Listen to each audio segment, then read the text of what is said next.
भैया की तरफ से 10 रुपया के श्रद्धा सुमन भगवान के जन्मदिन में समर्पित उनके जीवन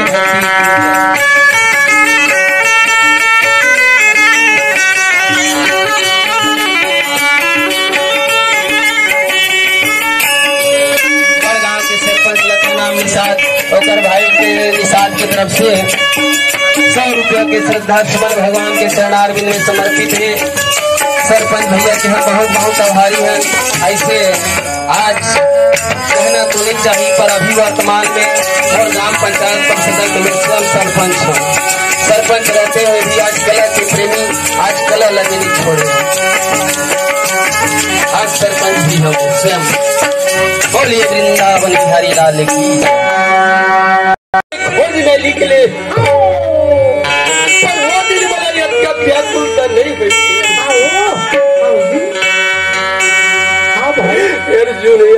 छोड़ दे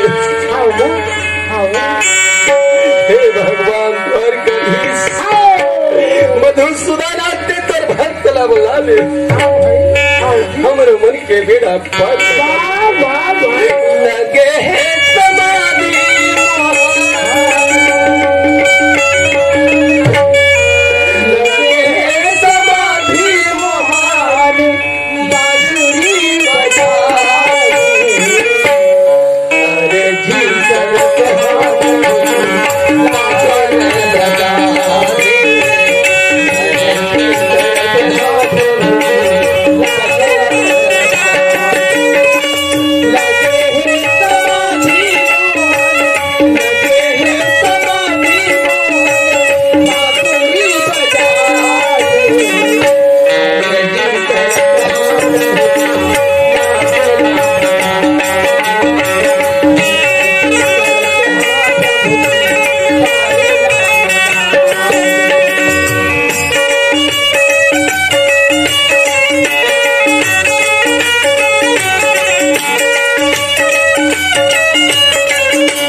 अब हमरो मन के बेड़ा पार लगा दे।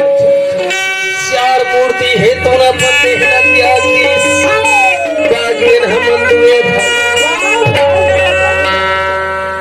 हमरो मन के उद्धार कर दे कन्हैया।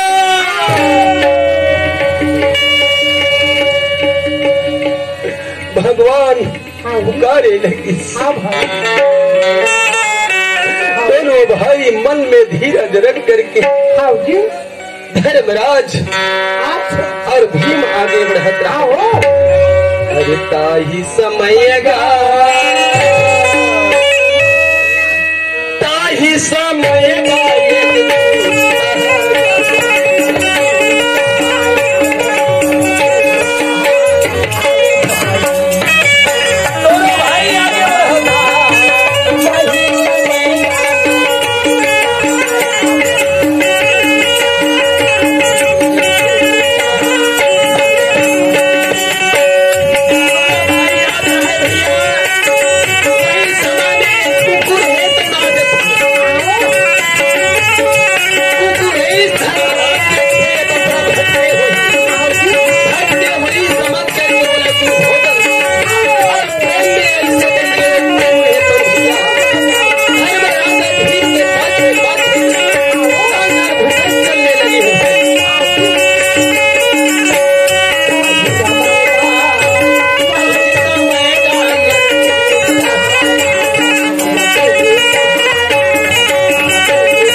के भोजन वाला का खिले धर्मराज है तो हाँ जी कुत्ता के मन लज्जित ली हाँ जी पशु में अतका प्रेम रखे हाँ वो मनुष्य है तो न हाँ पूरा मत मानी है भाई मनुष्य है तो नमक हराम है पर कुत्ता है तो लोग कहा नमक हराम हाँ वो कुत्ता ले यदि खिला दे वो जरूर तो नमक लगो गड़वा गाय खिला पिला दे गड़वा गाय तक पर रखे हाँ जी और आदमी ऐसे खाद भर के मिटवा कथा भर सियान है मन कथे खाद भर के मिटवा रे हाँ भाई खाद भर के हाँ जी तो रागी भैया कुत्ता है दोनों का पाछे पाछे धर्मराज उस घूम के चले या बैतरणी नदी के तीर में पहुंच गए भैया तुझे ले वन सैया संग में सवार तुझे ले संग में सवार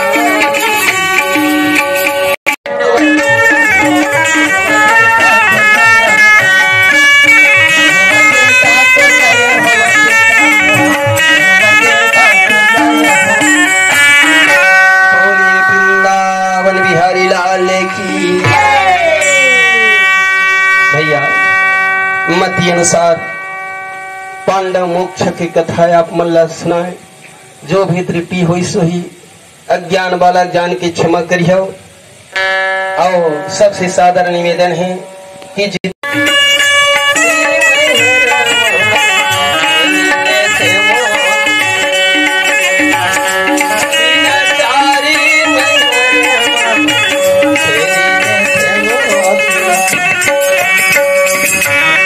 पहली ले वन बारा